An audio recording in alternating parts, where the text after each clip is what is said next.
Hey, what's up guys? This is Jason with Jadren Aquatics, joining you with another Fishroom update. For those of you guys who haven't subscribed already, I'd really appreciate you take the time to subscribe so you can check out all the crazy stuff that's going on in my fish room. So we're going to go around and I'm going to give you a little update on what's going on in the fish room, some of the changes that are happening, some of the different things that I'm doing, some of the problems that I'm having that I was realizing now that I didn't realize in the beginning. Alright, so the fish room right now, it just hit about 7 months old, so there's still a lot of things that I'm trying to figure out, a lot of things that I'm trying to dial in, getting past a lot of the cloudiness in some of the tanks from new tank syndrome, this, that, and the other. So we're still definitely a learning curve that I've got going on. So let's go ahead and let's talk about the main problem that I've been having. So in the previous fish room update, Michael noticed that some of the guppies were kind of acting a little bit weird. And I've also had some problems in some of the tanks. I've lost a few adults here and there, but it seems like the fry that I have maybe 30 or 40 will be born, but within a month or so, those 30 or 40 are down to like 5 or 10. And I don't really necessarily see the die off, I just happen to notice it.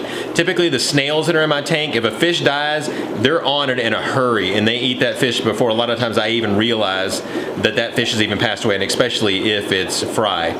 So there's some type of problem with the balance in my tanks. So here's what I've realized that problem is. So originally I'm using these test strips, the ones that let's see here, the ones that come in this.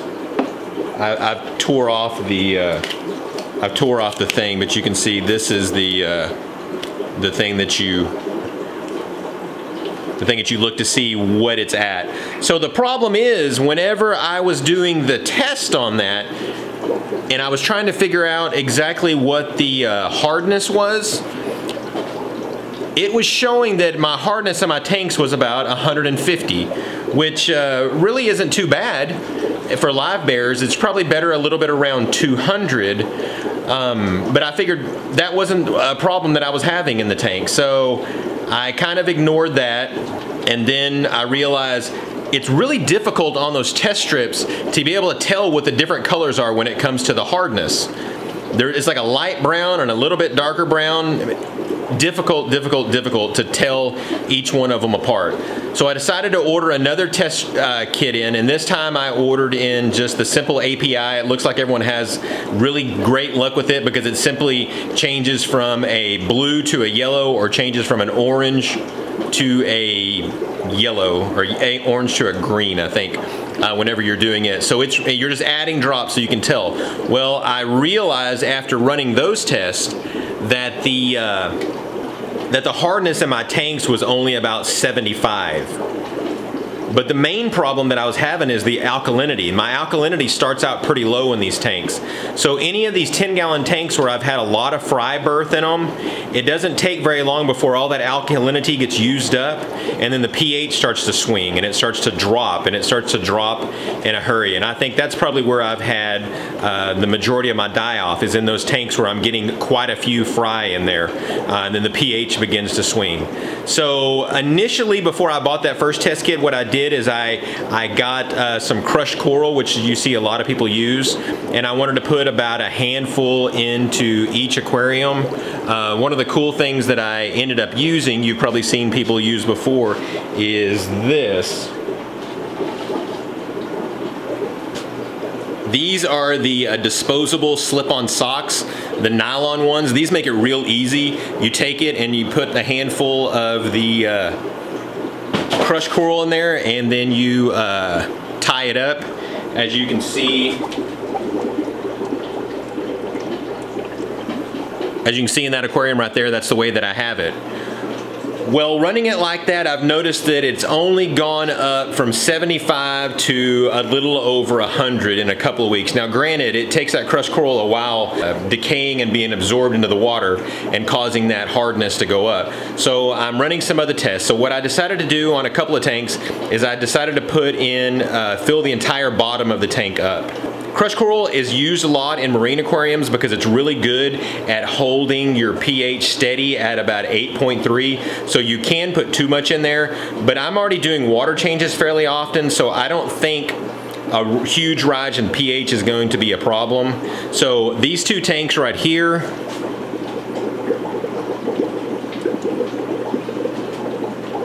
these are the ones that I currently have the entire bottom of it. It's about, it's a little over a pound. I know Corys typically says he uses a pound per 10 gallons.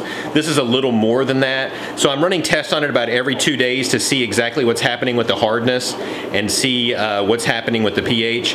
The hardness is not rising very fast. Again, I know that crushed coral takes a while. So I think probably what I'm gonna end up doing is probably putting that crushed coral all in the bottom in hopes that it raises the total hardness that's in there. But the main thing is I've got to get some stability in the pH. So in these tanks that get a little bit overcrowded with this fry, that I don't have the issues, because when that pH begins to drop, I have to do really small water changes so that I don't pH shock the fish to death, which I think I've already done once or twice in some other aquariums.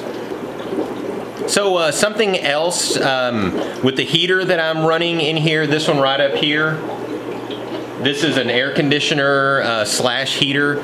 I was having quite a bit of trouble because I've got it up kind of high with it heating the top and not the bottom because hot air rises. And I also learned it has an exhaust tube on the back.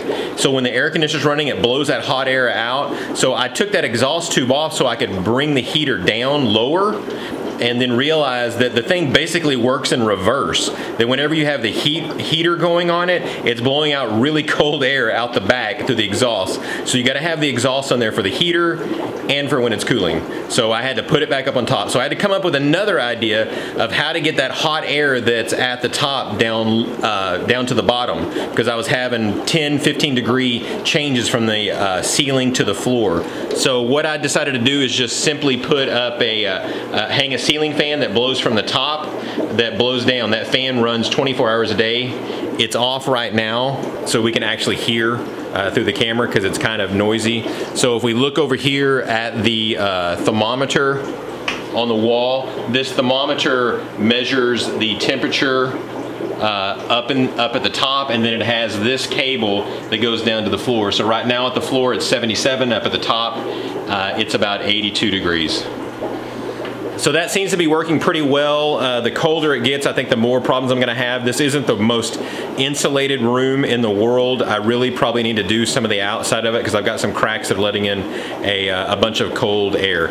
The next thing that I changed in the fish room is, you may have heard me talk before that I hated the guppy grass that was in here because as it would die, it would just create piles of guppy grass everywhere. But I wanted something in there for the fry to be able to get away and be able to hide from the parents from being eaten. So what I did is I decided to add this fake grass that's in here. So you'll see in almost all of these aquariums here, you'll see that I've got this fake plastic grass. Now this is not the kind that you go in and buy at PetSmart. That stuff is expensive. These are actually ones that I've been buying at Joann's. And I know you're thinking, Jason, what in the world are you doing in Joann's? Well, again, my wife's a huge scrapbooker, so when we go out, we always go by Joann's. So I'm always buying stuff in Joann's. I bought bunch of bamboo and stuff before when I had chameleons. There's always something. So yes, my name is Jason, and I have the Joann's app on my phone because I get the 40% discount on one item, so I use that all the time. So the plants that I've been buying, I buy them in this square piece. I've taken some off of this already, but you can see this is how it comes. So as long as there's no metal in it, these things won't rust or cause any other problems. So it's just straight plastic. So I take these and I get them in them. I wash them really good in the bathtub to make sure there's no resins or anything from the production to get it off there. So I've had those in the aquarium now for probably about a month or so, and everything seems to be working good. It keeps the tanks a whole lot cleaner. So now pretty much the only thing that I'm really ever having to clean out is all the snail crap that's in the bottom of it. They just crap like crazy, but they're cleaning everything up, so I'm not complaining about that whatsoever. right, thanks again, guys, so much for joining me. I really appreciate it. If you guys have any thoughts on the alkalinity issues that I'm having, or using the crushed coral, or any success that you guys have had that you may think might help me out, I'd really appreciate you guys leaving any type of comments below. If you got any other questions, or maybe something that I'm doing you don't quite understand, be sure and leave that comment in the question below. Love to be able to communicate with you guys. Thanks again, guys, for joining me, and God bless.